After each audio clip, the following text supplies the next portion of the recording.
지난 11일 검찰 독재 정치 탄압 대책위가 김건희 일가 호위검사 역할을 한 이정화 검사에 대한 문제 제기를 한 이후 일각에서 사실관계가 다른 주장이 제기되고 있어 이를 바로잡습니다.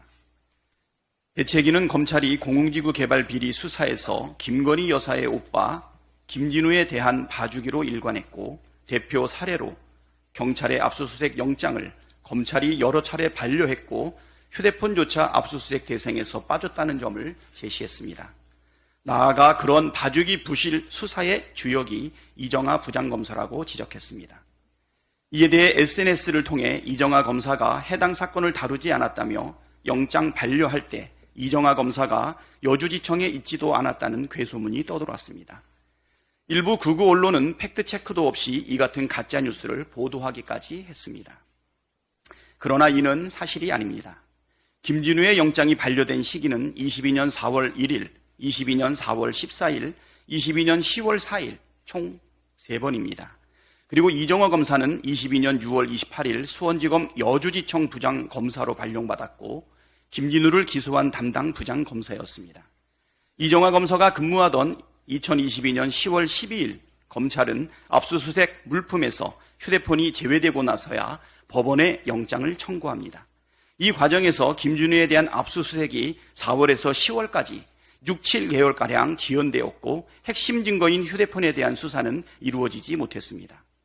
김진우가 전화로 범행을 공모하거나 지시한 내용이 공소장에 3차례나 등장함에도 불구하고 경찰의 영장이 반복적으로 검찰에 의해 반려되었고 핵심 증거라 할 수 있는 휴대폰이 쏙 빠진 뒤에야 영장이 청구되었는데 이게 봐주기가 아니면 뭐란 말입니까? 검찰은 이러한 봐주기 수사 논란에 대해 언론에 총 4회에 걸쳐 압수수색을 청구하여 약 20여 곳에 대한 압수수색 영장이 집행되었고 이를 통해 허위 공문서 및 위조 서류 등 다수의 증거를 확보했다고 해명했습니다. 그러나 해명이 아니라 말장난입니다.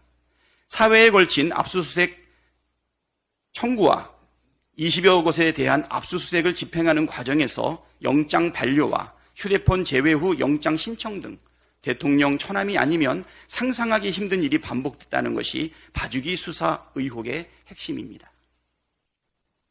야당 대표 관련 400여 차례 무차별 압수수색을 벌인 검찰이 대통령 처남에 대해선 너무 자비로운 모습 아닙니까?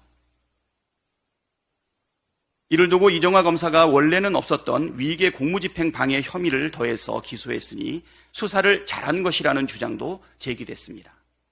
검찰 또한 언론에 경찰 송치 후 적극적인 보안 수사를 통해 혐의 없음으로 송치된 위계 공무집행 방해를 입증하여 기소하는 등 철저히 수사에 임했다고 밝혔습니다. 그러나 이는 눈 가리고 아웅식 해명에 불과합니다. 공소장에 따르면 김진우는 토사 운반거리를 늘려 개발 비용을 부풀리고 개발 부담금을 줄이려는 목적으로 토사 운반거리 확인서와 토사 반출입 확인서 등을 위조했습니다. 양평군에 제출한 토사 반출 계획서에 따르면 토사의 양은 25톤 덤프트럭 1만여 대에 달합니다.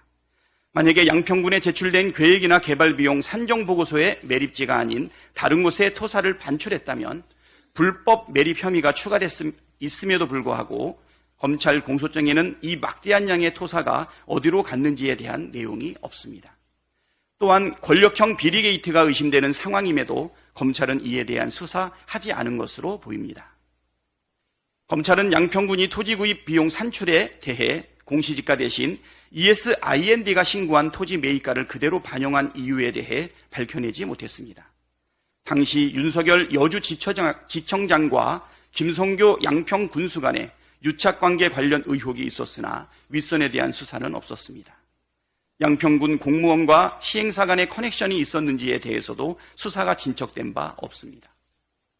김진우에 대한 휴대폰만 압수수색했어도 유착 의혹에 대해 밝혀낼 수 있지 않았을까요? 이런데도 봐주기 수사가 없었다고 우길 것입니까?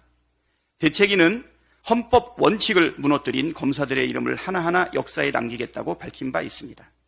검사는 일반 공무원과 달리 한 명 한 명이 국가기관이고 누군가를 유죄로도 무죄로도 만들 수 있는 막강한 권력을 행사합니다. 이정화 검사에 대해 문제 제기를 한 이유도 이렇게 막강한 국가 권력이 더욱 책임있게 쓰여야 한다는 문제의식에 따른 것입니다. 검찰은 교묘한 말장난과 눈 가리고 아웅식 해명으로 검찰이 편파 수사를 벌이고 있다는 의혹을 어물쩍 넘어가려 하지 마십시오. 대책위는 앞으로도 정권의 허위무사 노릇을 하는 검사들에 대한 실명 비판을 이어갈 것입니다. 그렇게 유권무죄, 강약 약강의 검찰권 남용이 더는 반복되지 않도록 국민과 함께 싸워 나가겠습니다.